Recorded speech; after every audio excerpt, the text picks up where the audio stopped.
All right now, people, let's break it down like this. Let's figure out once and for all who is the best second in command between Brayden, Kane, and Obi. And if you want to include any other number twos that I may be overlooking, you guys can name them in the comment section. But what we're going to do is we're going to make this call and figure it out by the end of the video by basing it off of these 3 points. Who's the most dangerous? Who's the most loyal?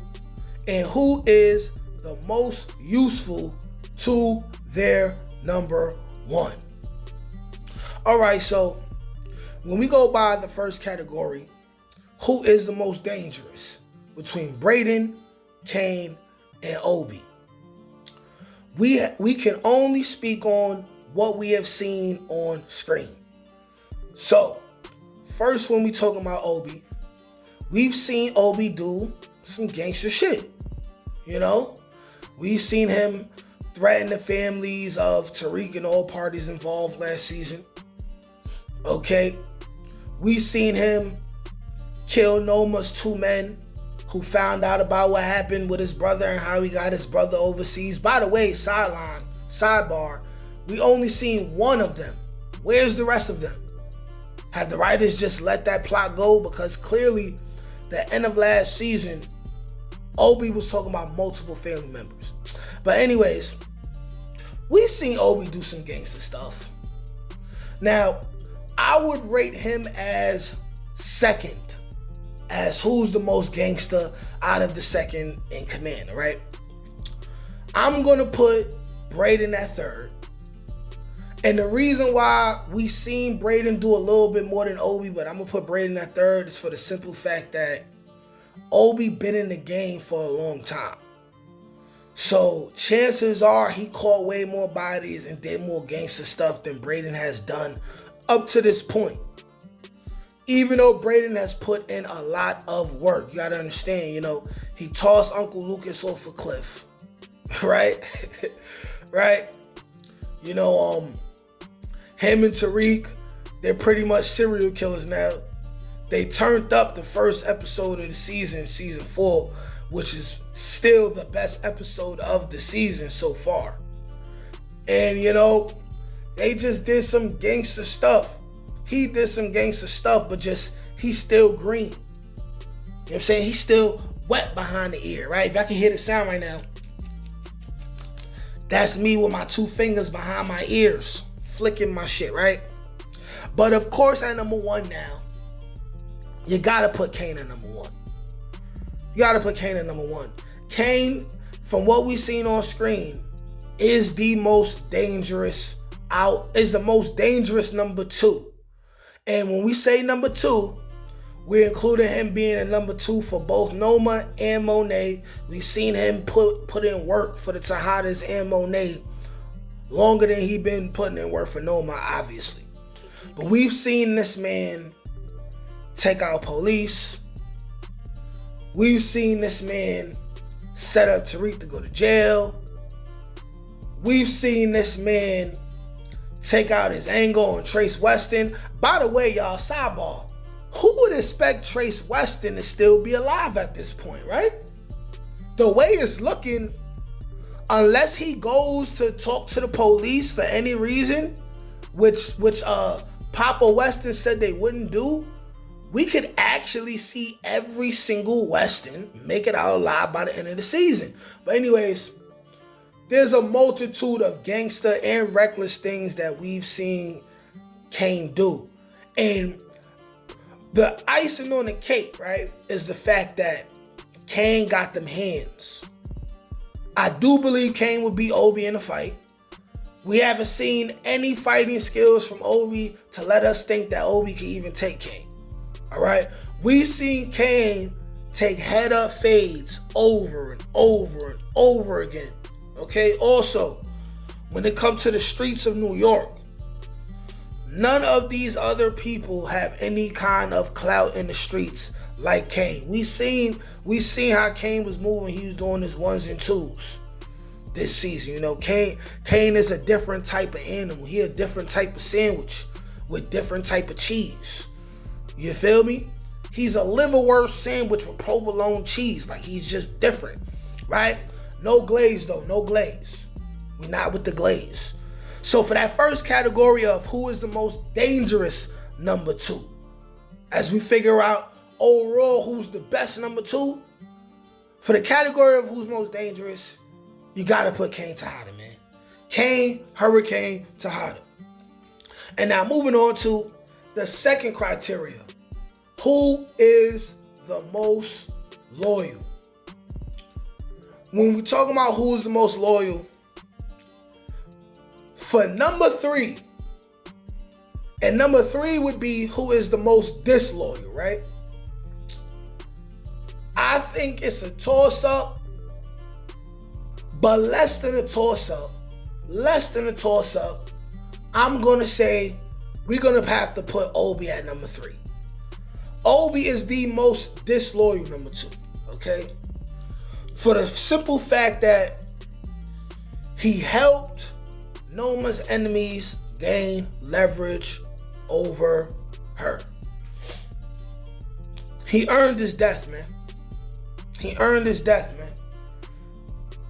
That is something that Brayden has never done. Did Kane help any of Monet's enemies get an advantage over her? No. So you got to put Obi at number 3. You know, he was extremely disloyal, and then at the same time, he killed Noma's other subordinates who were going to call out his disloyalty. Okay? Now, if he felt like he was undervalued by Noma or something like that, hey, that happens all the time, man. You know what I'm saying? Not everyone could be the guy. Everybody can't go. But Obi was definitely in this category the most disloyal. And now at number 2, the second most disloyal, we got Kane Tejada, man.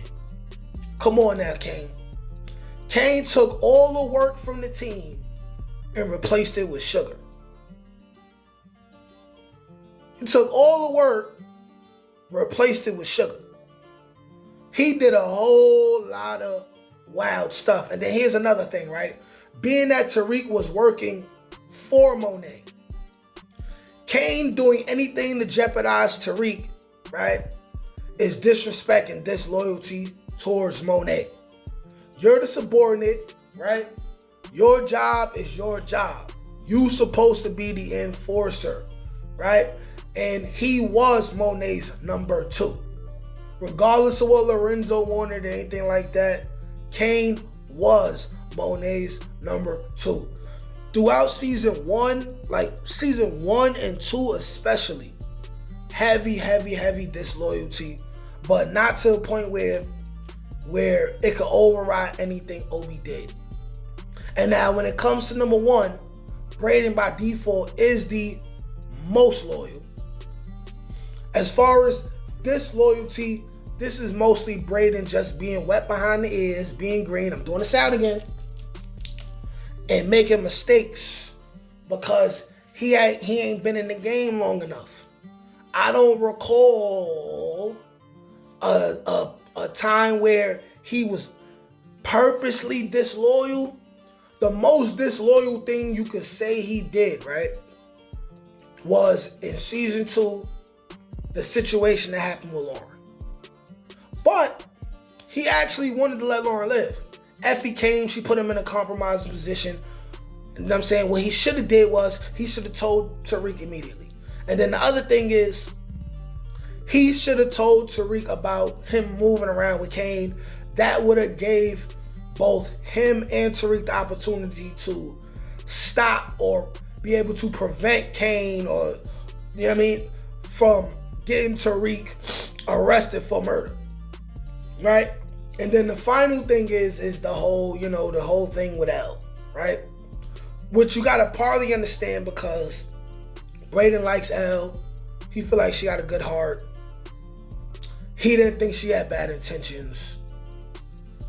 It's disloyal that he didn't tell her it was Elle who doused his drink and got him higher than he ever been before and caused him to have a brain alteration. But he knows what comes with that. She know we in the game. She know we sell drugs. And she did that. You You're gonna try to kill my bitch. Brayden was just not having that, man. We gotta understand. It's wrong, but yes, that's exactly what happened, right? But he still is the most loyal number 2. In the final category, before we finally decide at the end of who is the best second in command, we gotta ask ourselves, who has been the most useful to their number 1? Now, when it comes to Obi, the thing about Obi is that this is not a situation where we can say we gotta base it off of only what we see on screen. By the time we meet Obi, we can tell that he had been around Noma for quite some time. When Mecca was alive, Mecca was her number 2, Obi was probably number 3. He rose to number 2 after Mecca was gone, right? He got a promotion. That means, right, Noma valued him and found him very useful. And also, that subtle sign in episode 1, that Obi slept with Noma, probably, right? Because when you look at Noma's taste, right, she got Mecca, she hitting Kane, she hitting Davis. You're not gonna tell me Obi ain't blow her buns off in between all this time or before all this happened, right? But clearly they had some type of history to where he proved himself very useful. But because we haven't seen it on screen, matter of fact, no, I was gonna put him at number 3. I'm gonna put him at number 2, the second most useful to their number 1. And for number 3, I'm gonna put Kane.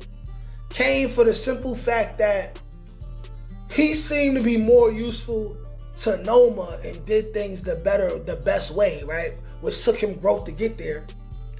Instead of the first couple seasons of Ghost where he was doing what Noma needed of him, but he also was like doing extra stuff and jeopardizing the organization, trying to do things in his own way, causing him to butt heads with Monet and all of that, right? Like he was doing too much, right? So he's number 3, Obi's number 2, based off of what we can assume. And then that number 1 is like, come on now. Like, he used his white privilege to save Tariq from doing life in prison by saying he was the ringleader of a drug organization in school, right? Did that at the cost of destroying his family's good name, okay? Right? Then they came together. They used Western Holdings to move work and do all the funny stuff. You know what I mean? All frat, no cap, and all that other stuff. And then you got the end of season 3 where Brayden came, saved Tariq's life. He really put his life on the line. I don't recall Kane seriously putting his life on the line for Monet or Lorenzo. But Lorenzo didn't really consider him a number 2, but the point I said still remains. That Brayden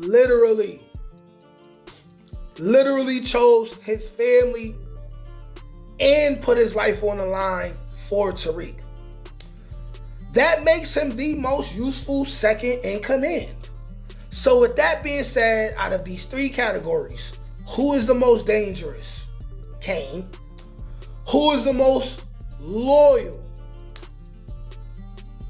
Brayden. And who is the most useful to their number 1? Brayden. So I guess you guys know where we're headed with this. Based off of the stats, Brayden is the best second in command in Power Book 2 Ghost despite the fact that he's green and wet behind the ears.